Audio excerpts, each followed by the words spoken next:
본 방송에서 제공하는 투자 정보는 투자 판단에 대한 조언입니다.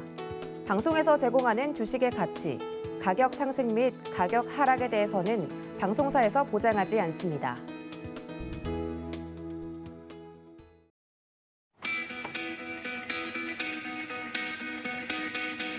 안녕하세요. 고수익 작전 타임의 이수연입니다. 벌써 주말이 끝나고 다시 월요일이 돌아왔습니다. 지난주 우리 시장은 약보합권 속에서 거래 마쳤습니다. 코스닥 시장은 등락을 반복했던 반면에 코스피 시장은 계속 좀 하락폭을 유지하는 그런 모습이 그려졌습니다. 이 국내 증시가 계속 미국과의 디커플링 현상을 보이는 가운데 이번 주도 횡보권을 보일 것이라는 예상이 전망이 되고 있습니다. 또 미국 증시는 반대로 계속해서 랠리를 이어가고 있습니다. 고용 회복세가 시장의 호재로 작용하면서 다우지수, S&P 500지수 그리고 나스닥 지수까지 사상 최고치를 또 다시 한번 이어가면서 랠리를 펼쳐나가는 그런 모습입니다. 미국 경제가 회복이 되고 또 코로나19 이전 상태로 돌아갈 수 있다는 기대감 속에서 이 코로나 수혜주, 회복 관련주들이 지난주 금요일장에서 상승하는 모습 보이기도 했습니다. 자, 이렇게 우리 시장과는 좀 다른 모습을 보이는 미국 시장부터 지금은 조금 지지부진한 모습을 횡보를 하고 있는 우리 시장까지 저희가 다양한 투자 전략 세워드리도록 할 테니까요. 1시간 동안 저희와 함께해 주시길 바라겠습니다. 그럼 오늘의 투자 작전 화면으로 만나보시죠. 네, 먼저 신승용의 작전 키워드 시간에서는 코로나19 치료제 개발에 대해서 알아보도록 하겠습니다. 이제는 백신이 아니라 치료제의 시대가 다가오고 있는 것 같습니다. 머크사에 이어서 화이자에서도 먹는 치료제를 개발했다는 소식인데요. 자세하게 알아보겠습니다. 네, 허반석의 작전 리포트 시간. 지난주에 조 바이든 대통령의 1조 2천억 달러 규모의 인프라 법안이 드디어 상하원을 모두 통과했습니다. 이렇게 미국에서 인프라가 통과된다면 과연 우리나라 증시에 어떤 영향 미칠지 섹터별로 짚어보겠습니다. 이주연의 고수익 작전 타임에서는 정치 테마주 짚어보겠습니다. 네, 지난주에 지금 국민의힘 정당대회로 굉장히 뜨거웠죠. 윤석열 후보가 선출이 되면서 앞으로 이 대권에 대한 경쟁이 더 뜨거워질 것으로 예상됩니다. 앞으로 테마주들은 어떻게 흘러갈지도 집중 분석해 보겠습니다.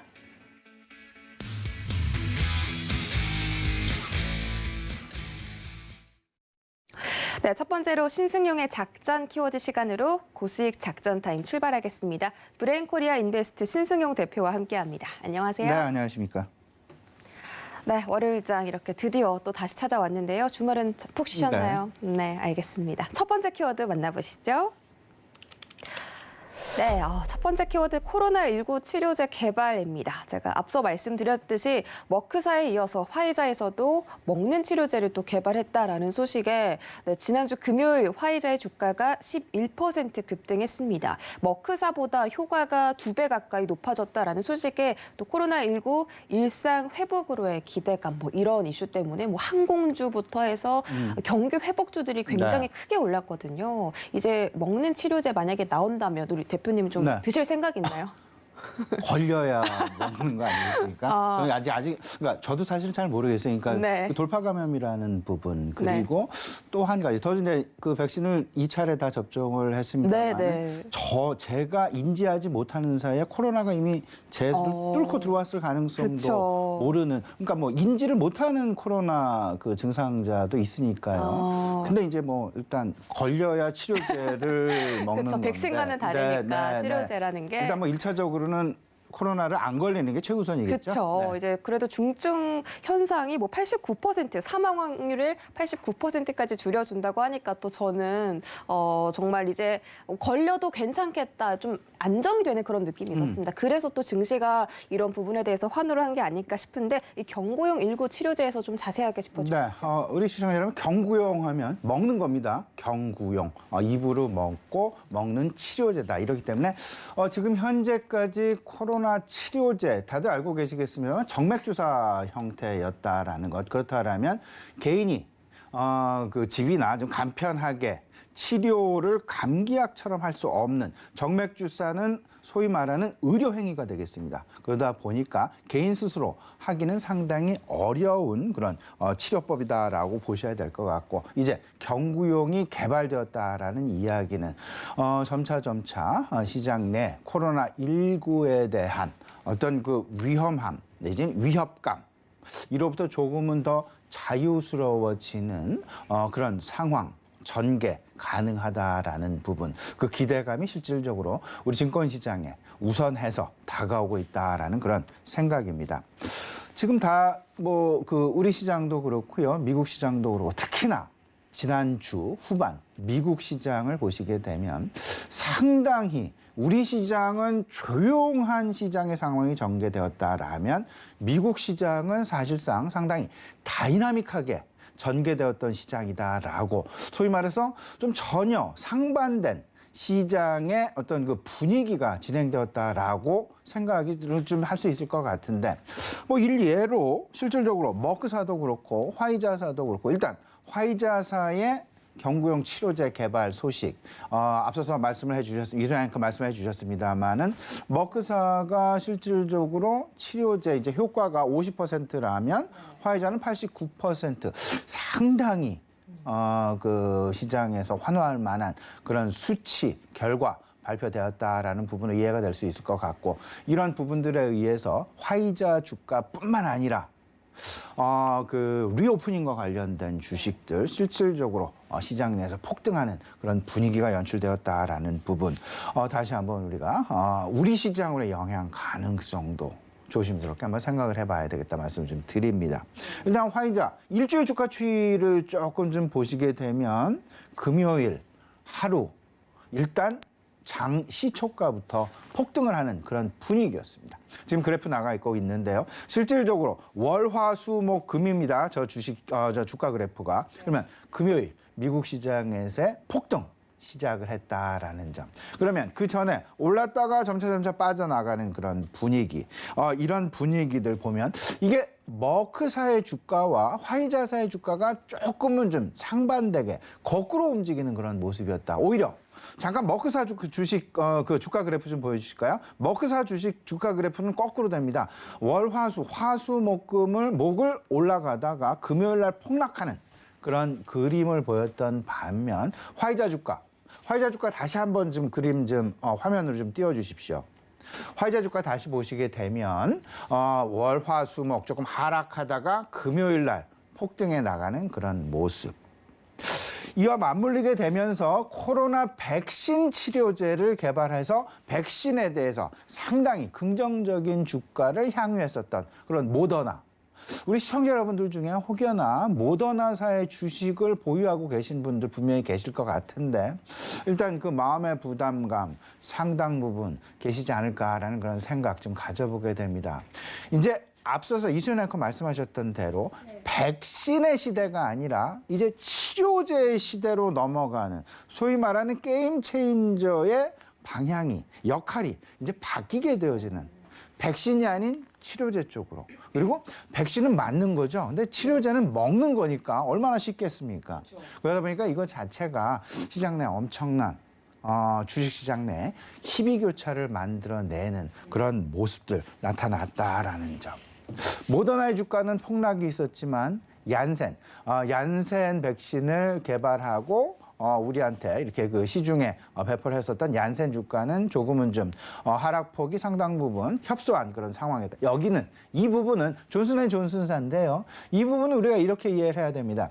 얀센 효과, 백신 효과가 사실상 시장에서 그렇게 성공적인 그런 시장을 깜짝 놀라게 할 만한 그러니까 존슨앤존슨의 얀센 백신은 그렇게 큰 효과를 거두지는 못했다. 그렇기 때문에 시장 내에 모멘텀을 그렇게 크게 받지도 못했고, 이러다 보니까 오히려 주가의 하락에서도 그 하락폭이 상대적으로 다른 모더나의 주가에 비해서 상당히 진폭이 좀 작게 나타나는 그런 수준이었다라고 생각을 하시면 되고, 모더나의 주가와 그 파이자의 주가 그리고 머크사의 주가, 이런 부분들을 종합적으로 생각을 해본다라면 확실히 이제부터는 시장 내 게임 체인저의 역할은 백신이 아닌 치료제 쪽으로 향하고 있다. 그 치료제도 이제 한 군데가 아니라 두 군데가 이미 나타났고 이 두 군데라는 이야기는 앞으로 세 군데, 네 군데 그렇죠. 점차 이제 크게 네. 나타나게 되면서 바로 이 부분을 시장은 주목했었다. 그 이야기는 결국은 이제 정말로 위드 코로나 시대를 넘어서서 코로나를 극복하는 그런 시대가 조만간 도래할 것이다라는 그런 기대감이 고스란히 작용이 된 것 아니겠느냐. 따라서 네. 미국 시장 일단 경구용 치료제를 개발했다라는 그런 부분 그리고 이 부분의 확산 결국은 코로나를 극복할 것이다라는 궁극적인 기대감으로 이어지게 되면서 네. 주식 원유 가격도 오르고 있습니다. 그리고 원자재 가격이 동반 상승하는 그런 모습 계속해서 나타나고 있고요. 여기에는 경제 정상화에 대한 기대감이 분명히 작용을 하면서 유독 한 가지 인덱스. 뭐 채권 시장도 채권 시장은 금리가 하락한다는 얘기는 채권 가격이 오른다는 얘기니까. 근데 유독 하락하는 그 지표가 하나 있었다면 달러 인덱스였다. 물론 대폭은 아니요. 소폭 수준에서 하락 마감하는 그런 부분이었지만 그 이야기는 거꾸로 우리가 해석을 해본다라면 테이퍼링에 대한 우려감이 시장 내에서 거의 지금 사라져가고 있는 부분이다. 왜냐하면 테이퍼링 유동성을 줄인다라고 하면 미국의 금리 인상이라는 그런 시중 유동성이 줄어들게 해서 자금의 미국으로의 쏠림 현상이 나타나게 될 네. 것이고 이런 부분들로 인해서 오히려 달러 인덱스는 당연히 상승 국면으로 넘어가야 하지만 94포인트 초반대에서 네. 하락 마감하는 그런 모습을 보였다라는 부분은 일단 첫 번째 시장이 그 테이퍼링에 대한 불확실성을 해소하고 앞으로 이제 긍정적인 방향으로 나갈 가능성이 높겠다라는 것 한 가지. 두 번째, 글로벌의 위기로 다가왔었던 코로나19 치료제의 개발로 인해서 오히려 달러 인덱스가 완화되어지는 그러니까 달러화의 강세가 오히려 약해지게 되는 모습으로 나타나게 되면서 글로벌 경제의 정상화 과정으로까지 물론 단기간에 이루어지지는 않겠지만 이 과정도 시장에서 지금 바라고 있는 부분이 아니겠느냐 이렇게 생각을 하고 있습니다. 여기에 바로 나타나죠. 항공이나 호텔이나 여행. 뭐 우리마저도 제가 사실상 네. 좀 여담입니다만은 지난 주말 어제 그저께 그 홈쇼핑 텔레비전을 상당히 봤는데 네네. 상당 시간이 네. 여행 상품으로 네네. 이게 이제 지금 바뀌어 나가고 있다라는 부분. 과거에는 뭐 옷을 팔거나 뭐 그쵸. 생필품을 팔거나 이랬다라면 항공권을 예, 항공권 팔고 여행 상품권을 팔고 그러니까 뭐 괌 4박 5일 항공권을 판다든지 네네. 뭐 이런 부분들로 여행 상품을 파는 프로그램으로 상당히 그 컨텐츠가 바뀌어 나가고 있다라는 부분을 봤을 때 정말로 이제 코로나 극복에 대한 기대감 이게 기대감에 그치지 않고 이제는 정말로 실생활로 다가오고 있구나라는 부분. 네. 이런 부분들로 인해서 과거 지난 2월, 3월, 4월, 5월, 6월 계속해서 코로나 극복 기대감이다라는 부분으로 인해서 여행주랄지 항공주랄지 뭐 카지노주랄지 한번 급하게 이제 모멘텀을 받았다가 아닌가 보다라고 다시 하락을 하고 네. 또 한 번 이제 또 급하게 올랐다가 아닌가 보다라고 근데 이번에는 조금 상황이 다르지 않을까 이번에는 정말 믿어봐도 되지 않을까 네. 왜냐하면 정말로 경구용 치료제도 개발을 하고 해나가고 있고 네. 실질적으로 11월부터 우리나라도 위드 코로나 시대로 완전히 전환을 해나가고 있기 때문에 네네. 이런 부분들 한번 우리가 기대해봐도 되지 않을까라는 그런 생각입니다. 그렇다면 이런 부분들을 생각을 해놓고 봤을 때 우리 시장에서 관심을 가져야 될 부분 결국은 두 가지에 대한 관점 가져야 될 때 첫 번째는 경제 재개, 리오프닝과 관련된 부분은 분명히 나의 포트폴리오의 중앙에 심어놔야 되겠다라는 부분. 다시 한번 우리가 마음속에 새겨봐야 될 것 같고요. 두 번째는 이제 테이퍼링에 대한 불확실성이 제거해졌습니다. 제거해 나가는 그런 분위기. 이렇다라면 이제 다가올 이슈들의 가장 큰 것, 연말 소비 시즌이다라는 부분. 그렇다라면 연말 소비 시즌에 대한 관심. 이 두 가지에 대해서 우리가 관심 가져보면 아마도 시장 상황, 긍정적인 상황 연출, 그리고 이에 대한 나의 포트폴리오 구축으로 인해서 나의 수익률 개선에 상당 부분 도움이 되지 않을까 이렇게 생각이 됩니다. 방금 지금 화면 밑으로 나가고 있는 결제 관련주, 네. 제가 이따가 조금 좀 말씀을 안 드린 바가 있었는데 이런 연말 소비와 관련해서 결제 관련주도 우리 시청자분 상당히 눈여겨봐야 될 부분 중에 하나. 특히나 이번 광군제랄지 연말 블랙 프라이데이랄지 이런 부분들에서 물론 오프라인으로 구매를 하는 부분도 있겠지만 온라인 구매, 그러면 온라인 구매 중심에 서 있는 부분은 결제 시스템이 되겠습니다. 전자결제 시스템. 그렇다면 결제 관련주에 대한 관심 역시 우리가 가져볼 만하지 않을까 생각이 됩니다. 알겠습니다. 원달러 환율이 지금 테이퍼링 우려감이 좀 해소가 되면서 네, 달러 인덱스는 떨어지면 원화 가치가 상승하면서 우리 시장에는 좋게 호재로 작용할 수가 있겠고요. 또 연말 소비 시즌과 더불어서 지금 이 경기 민감주들이 심상치 않게 움직이고 있다. 미국 이 시장에서는 이 델타 항공도 정말 오랜만에 수직 상승하는 그런 모습도 나타나고 있거든요. 그래서 이런 부분들 잘 체크해 보시고 오늘장 대응해 보시기 바라겠습니다. 두 번째 키워드도 확인하시죠. 네, 두 번째 키워드 바로 나와줬습니다. 한미 디커플링 현상이 나타나고 있죠. 미국에서는 지금 7거래일 연속으로 사상 최고치 랠리 행진을 이어가고 있는데 우리 증시만 지금 너무 부진하게 지금 약세가 나타나고 있습니다. 지금 시청자분들께서도 이 지수가 계속 떨어지고 있다 이렇게 걱정 많이 해주시고 있는데 이제 좀 디커플링 완화되고 미국 너도 가면 우리도 좀 같이 가자. 그렇죠. 사이좋게 좀 올랐으면 좋겠거든요. 예, 사실상 과거 한 10년 넘게 한미 간 디커플링 양상이 거의 없이 한미 간 커플링 양상으로 시장은 항상 동반해서 움직이게 되는 그런 모습. 그렇기 때문에 우리 시청자 여러분들, 투자자 여러분들 대다수 분들이 전일 미국 시장 어땠지? 라고 먼저 체크를 하고 그렇죠. 우리 시장 대응을 해나가는. 그리고 전일 미국장이 움직였을 때 거기서의 가장 특징이 무엇이었을까를 먼저 체크해 보면서 우리 시장에 바로 접목을 해가는 그런 상황이었는데 최근 들어서는 이런 부분들이 실질적으로 그렇게 큰 연관성 없이 우리 시장에 좀 지지부진한 흐름이 지나가는 그런 모습이었습니다. 실질적으로 우리 시장 코스피 기준으로 3,000포인트 아래에서 지금 거래가 되고 있다라는 부분. 그리고 코스닥 시장 같은 경우는 1,001포인트, 1,000포인트를 겨우 지켜나가는 그런 모습, 전개가 나가고 있다라는 점에서 특히나 미국 3대 지수 모두 연일 사상 최고치를 경신하고 있는 그런 과정의 진행 속에서 우리 시장의 상대적인 디커플링 양상은 사실상 조금 좀 우리들로 하여금 조금 좀 서운하고 왜 이런 현상이 나타날까? 왜 이런 부분들이 있을 수 있을까? 그리고 이런 부분이 일어나게 되는 배경에는 무엇이 있을까? 이를 해소하기 위한 방법에는 어떤 것이 있을까? 그리고 이게 해소가 된다면 가장 먼저 힌트가 되어지는 그런 이슈가 될 거나 아니면 이벤트가 되는 부분은 무엇일까를 항상 고민을 해보는 시간이 될 것 같습니다. 한미 간 디커플링. 미국 시장 9월 말 이후에 실질적으로 그 시장 S&P 500 기준으로 거의 10%에 육박하는 상승을 보였습니다.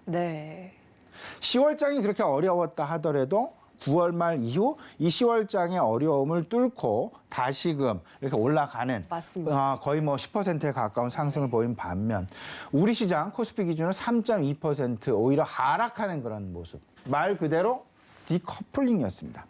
이걸 생각을 해보면 왜 그럴까를 생각을 좀 따져보게 된다라면 글로벌 충격이 사실상 있었죠. 이 충격에 대해서 실질적으로 서로 간에 받아들이는 그 충격을 흡수하는 정도가 달랐었다. 흡수하는 정도. 그 흡수하는데 그 충격의 원인을 줬던 것들이 결국 원자재 가격의 인상 그리고 공급망의 병목 현상. 아직도 이 부분이 해결이 안 되었습니다만은 이 부분이 여전히 아직 잔존하고 있고 미국과 중국 간의 성장률 격차가 또 한 번 크게 시장 내 특히나 우리 시장과 같은 샌드위치 경제를 가지고 있는 우리 시장과 같은 상황 속에서는 좀 힘들게 만든 그런 상황이 아니었나 생각을 하고 있습니다. 또 하나 이게 조금 좀 구조적으로 따져봐야 될 문제가 미국 그리고 우리 증시 미국의 S&P 500을 구성하고 있는 회사들의 업종 따져보면 소비재가 거의 한 60, 70% 정도 됩니다. 근데 거기 제조업은 약 한 30%가 조금 안 되는 28% 정도에 불과합니다. 소비 업종이 많이 차지하고 있습니다.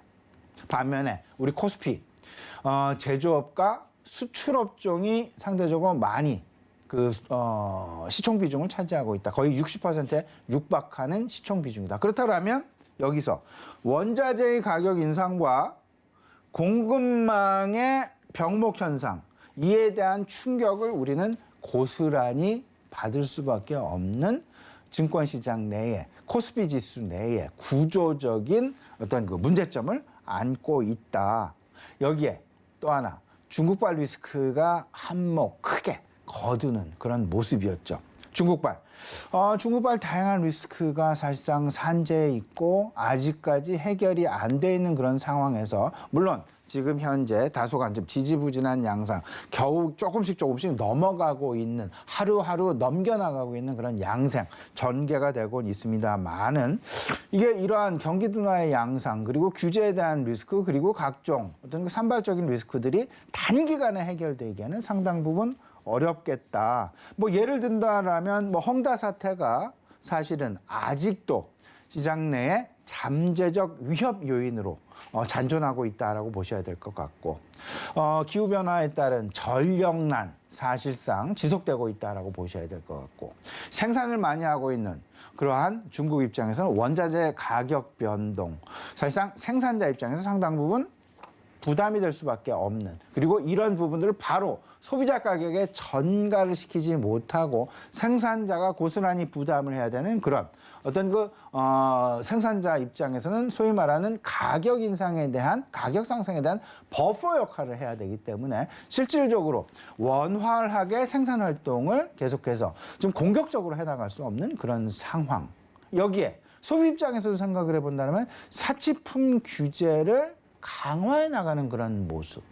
여기에 물류대란이라든지 이런 부분들이 있기 때문에 소비의 확산에 대해서 바로 이런 부분들이 숫자로 나타나기에 어려운 그런 국면들이 전해져 지금 진행이 되고 있다라는 점. 따라서 저는 우리 시청자 여러분께 한 가지 힌트를 제공하는 그런 요소 부분을 우리 시청자와 같이 좀 공유를 해봐야 될 것 같은데, 한미 간 디커플링 양상은 결국은 중국으로부터 시작된 것은 아닌가라는 생각을 한번 조심스럽게 한번 해보실 필요가 있어 보이고요. 그렇다면 중국의 어떤 그 성장률이랄지 중국의 어떠한 리스크랄지 이런 부분에 가장 우리에게 먼저 주는 힌트는 무엇일까 생각을 해본다면, 지금 11월 1일부터 내일 모레죠. 11월 11일, 24일까지 진행되는 광군제에서의 소비 활동이 얼마나 전년 대비해서, 그리고 전년 전 대비해서 얼마나 긍정적인 모습을 보일까.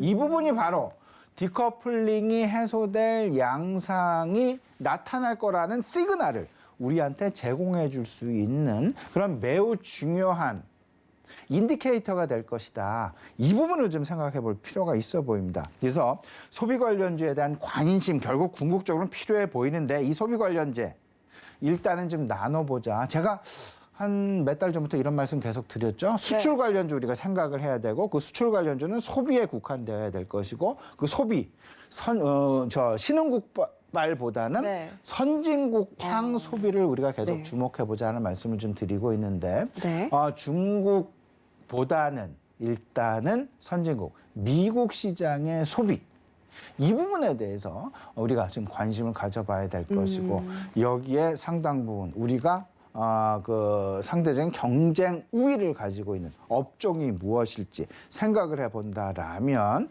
아마도 이런 그 상황들에 대해서 우리가 적절한, 그리고 상당히 긍정적인 포트폴리오 구축이 가능하지 않을까 생각이 됩니다. 이 광군제를 통해서 또 우리나라와 이 미국 간의 디커플링이 좀 해소될 수 있는 그런 첫 단추가 마련이 됐으면 좋겠다, 이렇게 말씀 주셨고, 또 추가적으로 말씀드리자면 중국의 수출 지표가 석 달 연속으로 또 상향을 방향을 바라보니 그런 수치가 발표되고 있습니다. 지난해 동기 대비 27% 상승했다고 했는데, 이렇게 코로나 병목 현상과 또 전력난 속에서도 중국의 수출 지표가 또 꾸준하게 이렇게 상승세를 유지하고 있다는 점 저희가 또 긍정적으로 받아볼 수 있을 것 같습니다. 자, 그렇다면 오늘자 우리 시장 또 이야기 안 해볼 수 없을 텐데요. 이 미국 시장이 지난주에도 사상 최고치를 달성했지 않습니까? 또 우리 시장 7거래일 연속으로 디커플링 됐지만 그래도 오늘은 좀 기대를 해볼 수 있는 그런 시장이 될 것 같은데 오늘 어떻게 보실까요? 예, 제가 지금 애매하게 말씀을 드릴 수 있을 것 같은데. 애매하게요? 근데 사실은 지난 주말 금요일 미국 시장의 움직임을 보면 우리 시장도 상당히 긍정적인 모습을 보여야 함이 맞습니다. 근데 제가 한켠으로 이제 생각을 해보면 왜 미국 시장과 한국 시장 간의 디커플링, 앞서도 말씀을 드렸습니다. 미국 시장이 좋으면 좋을수록 혹여나 글로벌 투자자들이 신흥시장으로 더 들어와 줘야 되는데 이게 지금 미국과 미국이 아닌 지역으로 양분화되는 것은 아닌가라는 그런 생각. 동반해서 가는 시장이 아니라 미국만 좋은 시장으로 지금 전개가 되는 것은 독재네요. 아닌가. 독주네요. 독주. 네, 그래서 근데 여기서는 너무나 명확한 부분이 있어요. 미국의 소비가 너무나 좋습니다. 그리고 고용도 사실상 지난 주말에 발표된 고용 지표도 계속해서 긍정적인 그런 부분들이 나오고 있고 여기에 한 가지 더 지난 주말 바이든 행정부의 그 하원 통과 일단 그 인프라 법안의 하원 통과 이렇게 되면서 전체적으로 이제 바이든 서명만 남겨놓고 있는 그런 상황. 이렇게 된다라면 삼박자가 고루 갖춰지게 되면서 지금 화면에 나가고 있습니다.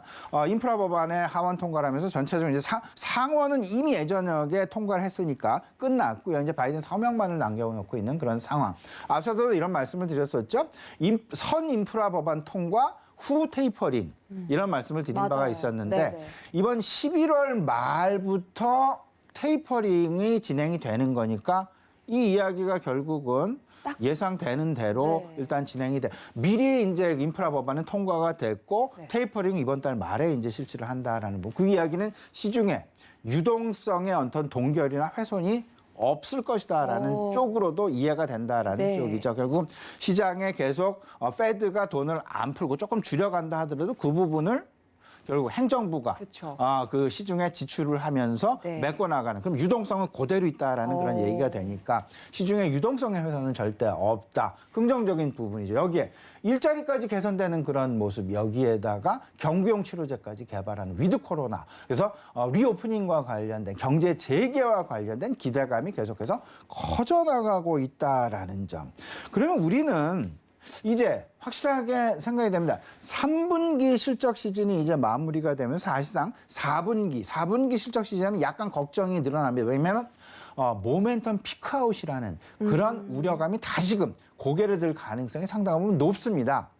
하지만 그 이전 단계, 이제 막 끝났기 때문에 이제 시장은 다시금 경제 지표에 관심을 가져가게 될 것이고 그 경제 지표에 나타나는 부분이 대다수 소비에 관심을 가지게 되는 그런 경제 지표일 것이기 때문에 여기에다가 테이퍼링이라는 불확실성마저도 해소가 되었다. 그러면 세 가지 긍정적인 이슈가 이제 대기를 하게 됩니다. 그렇다면 이런 부분들 인프라 투자 법안의 통과라는 부분과 관련된 이슈 그리고 연말 소비 시즌이라는 이슈 그리고 경구용 치료제 개발이라는 이슈와 함께 위드 코로나 리오프닝과 관련된 이슈 그러면 포커스는 우리가 여기다 맞춰야 되는 게 너무나 당연합니다. 이 세 가지에. 그러면 경제 재개와 관련된 부분은 당연히 소비, 엔터, 항공, 여행 쪽 경제 재개와 관련된 수혜주에 관심을 가져야 나가는 게 너무나 당연한 부분이고 두 번째,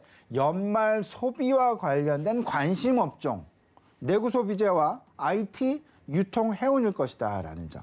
여기에 마지막으로 4차 산업, 그러니까 그 인프라 투자 법안의 통과와 관련되어서 4차 산업 그린 인프라와 관련된 관심을 가져야 되겠죠? 당연히 친환경, 소부장, 통신 장비. 특히나 통신 장비 쪽 우리 시청자님 잘 생각해 보셔야 됩니다. 미국의 인프라 법안의 통과라는 부분은 통신의 고도화라는 부분, 통신 인프라의 고도화라는 부분과 맞물려 있기 때문에 이 부분에 대한 수혜 가능성 절대 간과해서는 안 될 것 같습니다. 네.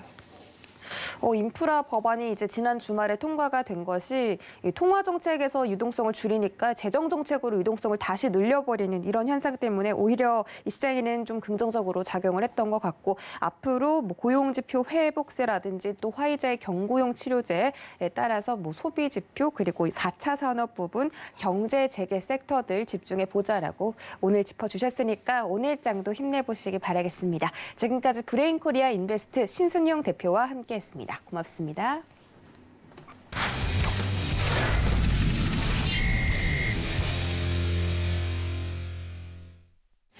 네, 이어지는 시간 허반석의 작전 리포트 시간입니다. 네, 서경의 산업부장이시죠? 허반석 전문위원 인사드리겠습니다. 안녕하세요. 네, 안녕하세요. 네, 반갑습니다. 월요일 아침부터 비가 참 많이 오던데요. 우리 시청자 여러분들 포트폴리오에는 또 비가 오면 안 되겠죠. 정말 그런 부분들 잘 고려를 해주셔서 오늘도 꿀팁들 챙겨주시기 바라겠습니다. 네, 오늘의 통시지 화면으로 만나보시죠. 네, 오늘의 업종 리포트는 미국의 인프라 투자 산업입니다. 전통 플러스 디지털, 거기다가 에너지까지라고 적혀 있는데, 네, 지난주 조 바이든 대통령의 1조 2천억 규모의 이 인프라가 미국 상원에 이어서 하원까지 통과했습니다. 장장 3개월 동안 지금 합의가 이루어져서 결국은 조 바이든 대통령의 서명만을 남겨두고 있는데요. 이런 부분들 우리 시장에 또 어떤 영향 미칠지 오늘 한번 짚어보도록 하겠습니다. 일단 지금까지 현재 상황에 대해서 짚어주실까요? 네, 지난 주말, 이제 주말을 보내면서 미국에서 인프라 법안이 하원을 통과했다라는 이야기가 나왔습니다. 오늘 그래서 이 미 인프라 법안 투자와 수혜 산업에 대해서 한번 살펴볼 예정인데요. 그간 방송에서도 많은 이야기들을 좀 드렸습니다. 오늘 제목에서 꼽았던 것처럼 전통 인프라, 디지털 인프라, 에너지 인프라 이런 식으로 조금 구분해 볼 수도 있을 것입니다.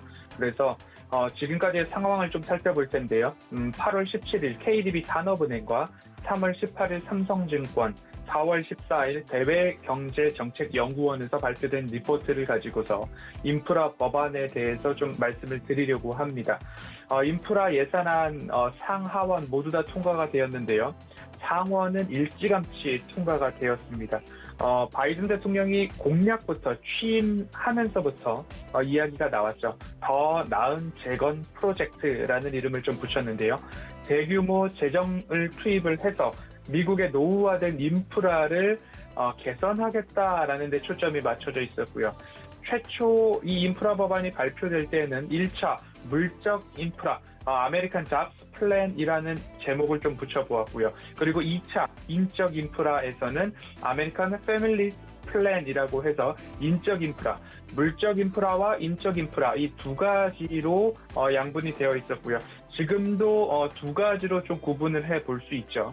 최초 제시한 발표하는 1차로는 2조 2,500억 달러, 그리고 2차는 1조 7,300억 달러 규모의 말 그대로 총 4조 원 규모로 하면 우리 돈으로 4,400조 원이 넘는 어마어마한 규모의 투자 법안이었습니다. 미국을 일컬어 천조국이라는 이야기를 하는데요. 천조를 넘어서 4,400조 원이라는 예산안입니다. 말 그대로 천조국에 어울리는 규모였는데 야당 공화당도 심각한 노후화가 된 전통 인프라 재건에는 필요성에 모두 다 동의를 했습니다. 그러나 이러한 예산안들에 있어서는 재정 건전성이나 그리고 코로나 팬데믹 국면에서 증세로 인한 이러한 재원을 확보하기 위해서는 증세가 필수적일 텐데 증세에 있어서는 기업 재무 부담에 영향을 끼칠 수 있다. 너무 부담이 가중된다라는 이유로서 조금 예산을 축소하자라는 주장들이 지금까지 이어져 왔습니다. 하지만 전통 인프라의 노후화는 트럼프 대통령 시절에 있어서도 여야 가릴 것 없이 민주당, 공화당 모두 다 한 의견이 있었던 모습이었기 때문에 지금 이제서야 하원까지 좀 통과가 된 모습입니다. 지난 시간을 보면 상원 통과까지 약 4개월이 걸렸고요. 상원 통과 이후에 또다시 3개월이 걸려서 이제 하원을 지난 주말 통과를 했습니다. 최초 법안의 발의부터 총 7개월여의 진통 끝에 상하원 모두가 통과가 되었고요. 이제는 바이든 대통령의 서명이 되면 이제 발효가 되고 시행만 남아둔 그런 상황으로 좀 볼 수 있을 것 같습니다. 결국 지금까지 일부 미 부채 한도 협상 그리고 바이든 대통령 그리고 중간 선거들이 있었기 때문에 정치적인 협상, 정치적인 딜이 지금까지 좀 오지 않았나라는 말씀을 드릴 수 있을 것 같고요. 지금까지 방송을 통해서도 이것은 진행이 됩니다. 진행될 수 있고 앞으로 이 길을 갈 텐데 현 국면에서는 상원을 통과하고 3개월 이상 딜레이되고 있는 모습들은 정치적 합의의 문제지 시행이 되냐 안 되냐의 문제는 아니다라는 말씀을 드렸던 것처럼 이제는 또 빠른 시행과 그리고 앞으로 남아있었던 이 인적 인프라와 관련된 교육 인프라, 그린 인프라로 주목해 볼 수 있는 나머지 법안에 대해서도 차주 또는 11월 안에는 통과가 강하게 전망되고 있다라는 이야기가 나오고 있으니까요. 그 부분까지도 좀 주목을 해볼 필요가 있겠다라는 말씀 드릴 수 있을 것 같고요. 최근 전통 민주당 지지 기반이었던 버지니아 주지사 선거에서도 12년 만에 패배를 하고 자리를 내줬습니다. 바이든 대통령 취임 이후 가장 힘든 시기를 보내고 있는 최근이었는데 이제 이 인프라 법안들의 통과를 통해서 바이든 대통령이 다시금 힘을 낼 수 있지 않을까라는 생각이 들고요. 2차 세계대전 이후에 집권 1차 지지율이 가장 낮은 대통령으로 바이든 대통령이 꼽혀지고 있습니다. 그런데 이제 투자자로서 상반기에 무성했던 인프라 투자 법안이 연말이 다 돼서 통과가 되고 있고요. 개인적으로는 이런 생각이 듭니다. 세계 대통령이라고 불리고 있는 이 미국 대통령의 자리에서 2차 세계대전 이후 집권 1차 지지율이 가장 낮은 대통령이라는 오명을 받고 있는 바이든 대통령인데 그렇다라고 한다면 자리에 걸맞는 뭔가 대응이 또 나오지 않을까. 이제 정치적인 협상에서 마무리가 되어가니까 그러면 대통령으로서 정치에 있어서 딜을 지금까지 못했던 것 정책 시행으로 뭔가 보여줄 때도 되지 않았나라는 생각을 좀 하게 됩니다. 이제 패밀리스 플랜이라고 했던 2차 인적 인프라 관련해서는 1조 7,500억 달러 규모의 사회복지성 예산안이 남아 있습니다. 함께 처리가 되나 싶었지만 하원 내 민주당 중도파 의원들이 예산 재원 조달이나 의회 예산국에서 보고서가 나오지 않았다는 이유로 반대 의견을 보이자 결국 표결은 불발되었습니다. 민주당 하원이 공화당보다 3석밖에 많지 않기 때문에 중도파 의원들의 의견들도 다 수렴을 해야 통과가 가능한 모습입니다. 바이든 대통령 저녁에 델라웨어를 방문하려다가 그 계획을 철수하고 민주당 지도부와 다시 한번 이야기를 갖고 의견 조율을 하며 접점을 모색을 한 이후에 발표된 성명에서는 11월 15일 하원에서 이 인적 인프라라고 불리는 사회복지성 예산안도 통과가 될 것으로 확신한다라는 이야기를 좀 했던 만큼 이제 인프라 예산안의 통과에 대해서는 모두 다 조금 긍정의 방향으로 볼 수 있을 것 같습니다. 미 인프라 투자 법안이 눈앞에 시행이 눈앞에 맞닥뜨려 있기 때문에 그간 투자자의 시선으로 준비했던 것들에 있어서 하나하나 결실이 맺어지지 않을까라는 생각이 드는 월요일 장전 지금 이 순간입니다. 네, 인프라 투자 법안 현재의 방향성 그리고 지금까지 상황에 대해서 자세하게 짚어드렸습니다. 그렇다면 투자자분들이 조금 더 집중하실 수 있게 어떤 부분에 저희가 포인트를 두고 이 인프라 법안 보면 좋을까요? 네, 미 공공인프라 노후화가 조금 문제가 있었죠. 지난 2007년 미네소타주 고속도로 다리 붕괴 사건도 있었고요. 13년 워싱턴주의 고속도로 다리 붕괴 사건 2건이 있었는데 모두 다 노후화된 교량 문제가 사고 원인으로 좀 짚어졌습니다. 미 대공황 그리고 2차 세계대전 이후인 1950년도 60년도 때에 인프라 건설에 집중을 했을 뿐 그 이후에 그렇다 할 보수나 신규 투자가 이루어지지 않은 것이 미국의 모습이었습니다. 트럼프 대통령이 민주공화당 모두 다 친환경을 제외한 인프라 투자 관련해서는 트럼프 대통령 시절부터 함께 이야기가 되었고 필요성이 인정된 부분이었죠.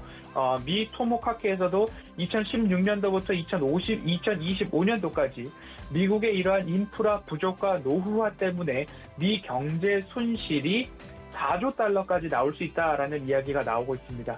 바이든 대통령이 지난달 20일 인프라 및 사회보장 예산안 통과를 호소하면서 했던 이야기 중에 하나가 전 세계 최고를 자랑했던 미국이 현재 이런 모습이다. 예를 들자면 온라인 강의를 들으려고 인터넷 접속을 위해서 아이들이 맥도날드를 찾아가서 그 주차장에서 무선 인터넷을 끌어다가 공부를 하고 있는 모습이 미국이다라고 하면서 직접 우리나라 언론 보도에 나왔던 워딩을 그대로 말씀을 드리면요. 여기 미국이다. 젠장. 우리는 뭘 하고 있는가?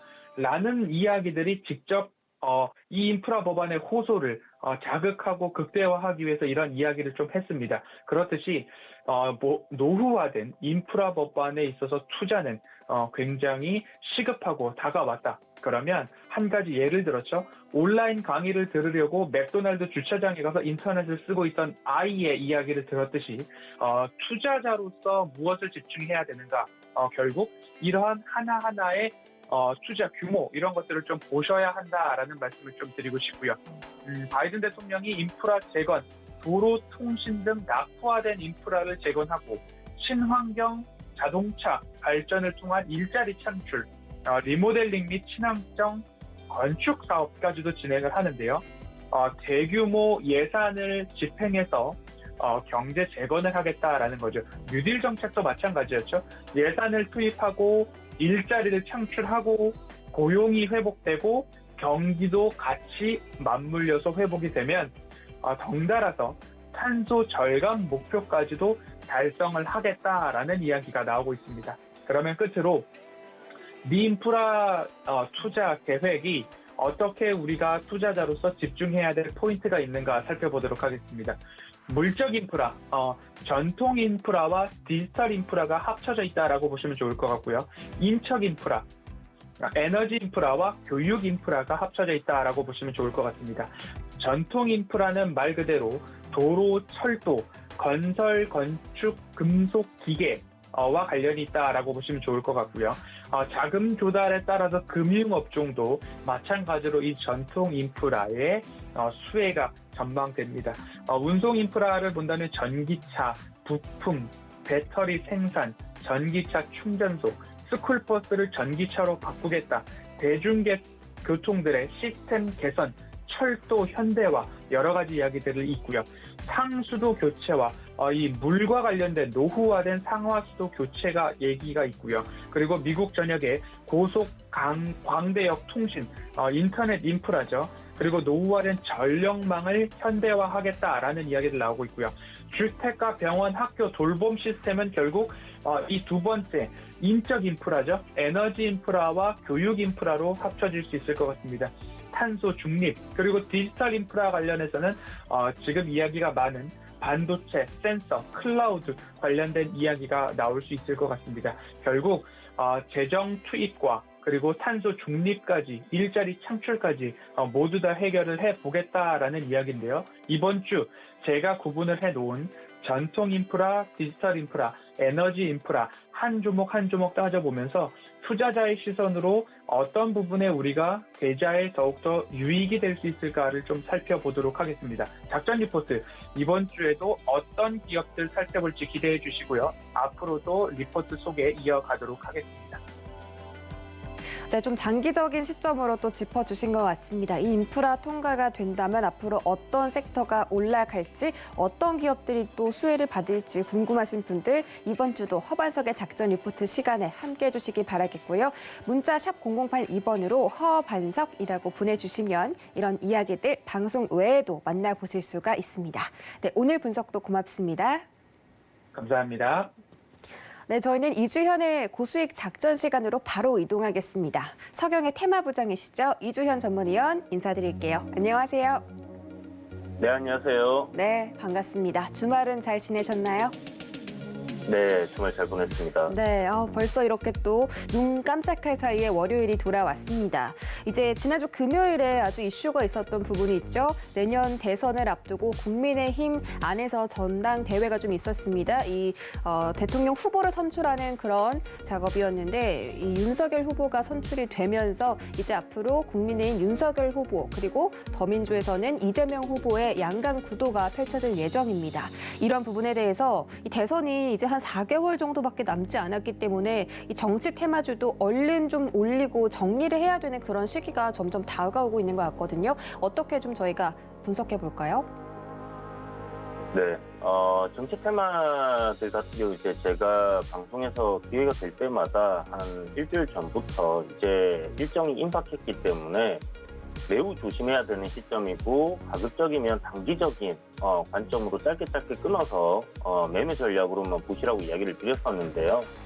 뭐 금요일날 굉장히 다이나믹하게 재미있게 좀 매매를 했던 그런 종목들이었는데 윤석열 관련주가 이제 뭐 장 초반부터 상승 흐름이 나와줬고 지난주 금요일날 아침에 이제 이야기를 잠깐 언급을 드렸었죠. 덕성 같은 종목이 급등을 할 수 있을 것 같고 그 말은 결국 윤석열 관련주들이 이제 좀 상승할 위치에 놓여 있는 것 같다라고 얘기를 드렸었는데 보시는 것처럼 이제 윤석열 관련주들이 금요일날 아침부터 좀 강하게 시가부터 올려서 상승 출발을 해줬고요. 이런 모습을 봤을 때 이 윤석열 후보가 이 국민의힘의 후보로 나오자 이제 당선이 되는 거 아니냐. 이미 주가는 결과를 알고 있었다, 답을 알고 있었다라고 좀 생각을 해도 무방할 정도로 아침부터 이제 강한 흐름을 보여주고 있었고요. 그리고 이제 윤석열 관련주가 이제 올라가는 거에 비해서 이제 홍준표 관련주는 아침부터 반짝하기는 했지만 기대감이 여전히 남아있었기 때문에 상승 흐름이 조금 나와주긴 했습니다, 장중에. 그런데 이제 2시가 다가올수록 그 기대감이 이제 꺼지면서 결국은 후보로 이렇게 선출되지 못하면서 하한가로 들어가는 그런 흐름들이 많이 나와줬는데 일정이 잡혀있는 구간들은 항상 이런 식으로 큰 리스크가 따르기 때문에 이런 부분을 좀 회피하기 위해서는 일정이 일어나는 당일날은 가급적이면 여러분들이 공략을 안 하시는 게 좋겠고요. 만약에 스캘핑이라든지 뭐 단타를 위주로 하시는 분들이라면 당연히 변동성이 크기 때문에 이런 종목들 위주로 매매를 하는 것은 당연하다라고 생각이 듭니다. 그럼 이제 대선 테마는 끝이냐? 대선 테마들은 이제 거의 끝나간다라고 봐야 되겠죠. 특히나 이제 인맥 관련된 종목들 같은 경우는 좀 전에 앵커님께서 말씀하신 것처럼 올려서 빨리 정리를 해야 되는 그런 상황이다라고 생각을 해도 무방할 것 같고요. 그렇기 때문에 굉장히 좀 조심스럽게 접근을 좀 해야 될 것 같고 정책주 위주로 여러분들이 좀 지켜보셔야 되는데 원전 관련주라든지 아니면 이제 뭐 도시 재생이라든지 주택 공급 이런 부분들은 이제 양 후보들의 좀 접점이 이루어지는 그런 정책들이다 보니까 좀 잘 보셔야 될 거고요. 일자리 관련주들도 당연히 봐야 될 거고 거기다 이제 저출산 관련주들까지 한번 잘 챙겨 보시길 바라겠습니다. 특이한 점은 이제 뭐 윤석열 후보가 당선되면서 그 안철수 관련주들이 좀 갑자기 수급이 좀 쏠렸어요. 그 이유는 이제 또 안철수 후보가 야권에서 야권 통합을 이루어야 되는 그런 부분들이 생기기 때문에 좀 주목을 받지 않겠나 하는 그런 부분들이 좀 있었을 것 같고요. 또 다른 부분에서는 이낙연 관련주의 주가가 좀 강하게 움직였다라는 부분을 생각을 해보면 굉장히 좀 의미가 있습니다. 왜냐하면 이제 주가는 항상 답을 알고 있듯이 굉장히 사회적 현상에 대해서 민감하게 반응을 하는 부분이라서 이재명 관련주들이 움직였다는 것은 이재명 후보가 윤석열 후보가 당선되면서부터 좀 승리할 가능성이 높아졌다라고 판단을 하는 게 아닌가 이렇게 좀 분석을 해볼 수 있을 것 같고요. 일단 지금 흐름은 거래량도 나와주고 서현이라든지 그러니까 윤석열 관련주나 이재명 관련주들 흐름이 썩 그렇게 나쁘다라고는 또 이야기를 못할 것 같습니다. 물론 이재명 관련주는 뭐 그렇게 지금 좋은 흐름은 아니나 여기서 반등하는 흐름에서 반전하는 흐름으로 이제 돌릴 가능성은 여전히 열어놓고 봐야 될 것 같고요. 저는 이제 그 가능성은 굉장히 좀 희박할 거다라고 생각을 하고는 있습니다. 그래서 기존에 이제 인맥 관련주들은 안 보시고 가급적이면 보지 마시고 정책주 관련주로 좀 보시는 게 좋은데 어찌됐든 보유하신 분들이라든지 아니면 신규로 진입을 하신다라고 하시는 분들께서는 손절가를 명확하게 잡아서 가셔야 될 것 같습니다. 여기서는 정말 자칫 잘못되면 여러분들이 앞으로 4년, 5년을 기다려도 두 번 다시 돌아오지 않는 그런 주가가 될 가능성이 굉장히 높기 때문에 그런 리스크가 있다는 것을 알고 접근을 하셔야 되겠고요. 그런 리스크를 회피하기 위해서는 적절한 손절가를 좀 잡고 보시길 바랍니다. 그래서 최근에 이제 뭐 전저점 구간이라든지 이런 구간을 이탈할 때는 반등의 흐름이 끝났다라고 생각을 하시고 이런 구간에서는 손절을 갖다가 쳐내는 그런 용기가 좀 필요하다라고 말씀을 드리겠고요. 윤석열 관련주도 지금 보면 최근에 상승 흐름 이어왔습니다. 그리고 일정이 끝난 금요일 날 이후에 주가가 폭락을 했냐 하면 물론 변동성이 굉장히 크게 나오긴 했으나 아직 폭락이 나오진 않았어요. 그렇다면 기준을 삼을 때 뭐 서영 같은 경우는 14,600원 정도, 그러니까 전저점 구간이 되겠죠. 변곡점이 만들어져 있는 하단 구간을 손절가로 잡고 이런 구간 이탈한다 하면 일단 인맥주는 여기서 포기를 이제 하고 정책주로 넘어간다라고 생각을 하시면 될 것 같고요. 여기서부터 손절가를 터치하지 않거나 아니면 눌림 이후에 추가적인 상승이 만들어져서 저항대를 돌파한다면 추가 상승도 노려볼 수 있겠지만 사실 생명력이 그렇게 길게 남지 않았습니다. 그렇기 때문에 항상 트레이딩 관점으로만 대선주들은 이제 접근하셔야 되겠고요. 조금 길게 볼 수 있는 정책주들, 저출산 관련주들이 좀 움직임이 괜찮게 나왔던 것 같은데 그런 정책주들 흐름을 좀 꾸준히 지켜보시면서 저점 매수를 노려보시는 게 좋겠다. 이렇게 정리하도록 하겠습니다. 네, 인맥 테마주는 지금은 좀 정리해야 될 시기가 다가오고 있고 대신에 정책주를 좀 지켜보자라고 말씀해 주셨습니다. 인물별로 전략들 짚어주셨으니까 오늘 장에서 잘 대응해 보시기 바라겠습니다. 오늘 분석 고맙습니다. 네, 감사합니다.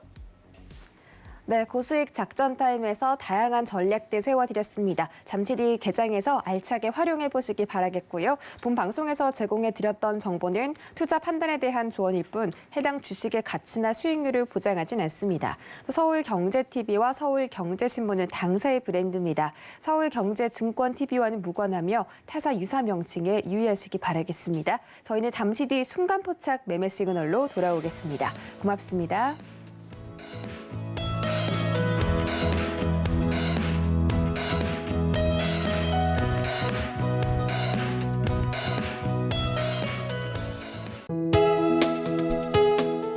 본 방송에서 제공하는 투자 정보는 투자 판단에 대한 조언입니다. 방송에서 제공하는 주식의 가치, 가격 상승 및 가격 하락에 대해서는 방송사에서 보장하지 않습니다.